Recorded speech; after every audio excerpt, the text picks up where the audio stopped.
बिस्मिल्लाहिर्रहमानिर्रहीम। ये कि पहला तो ये कि पूरी दुनिया में शादियों का काम ठप है।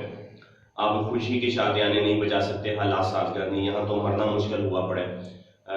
मरने पे मौलवी ने जनाजा पढ़ाने से इनकार कर दिया कि सिर्फ कोरोना की अलामत हुई तो मुझे कोरोना हो जाएगा। इंडोनेशिया में एक शादी हुई है और वो शादी ऑनलाइन पार्टिसिपेशन करवाई गई और शादी की तकरीबन 40 मिनट तक चलती रही। कुछ करीबी लोगों को गिफ्ट भेजे गए और बाकी के साथ लेट वलीमे का वादा किया गया है। ये कि इंडोनेशिया में पाबंदी नहीं है, लेकिन हुकूमत ने रिक्वेस्ट की है कि गैदरिंग से गुरेज किया जाए।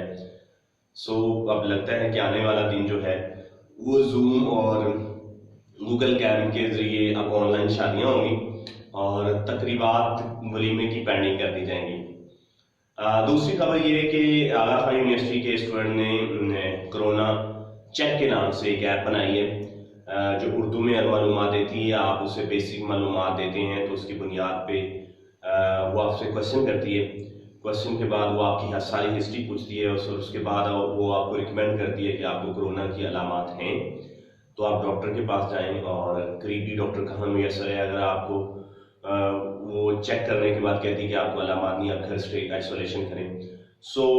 पाकिस्तान में बहुत ज़्यादा प्रोग्रेस हो रही है। फर्स्ट टाइम देखा जा रहा है कि हर हवाले से आपके मुख्तलिफ रिसर्च लैब लेबॉर्ट्रियाँ स्टूडेंट मेडिकल बोर्ड इंडिपेंडेंटली अपनी हद तक कोशिश कर रहे हैं और ये खुशाइन बात है कि साइंस में भी हम कुछ संग मील तय करेंगे। आने वाले दिनों में इसके हवाले से हमें और अच्छी खबरें मिलेंगी और हम इंशाल्लाह ये कोरोना को पूरी शिकस्त देंगे।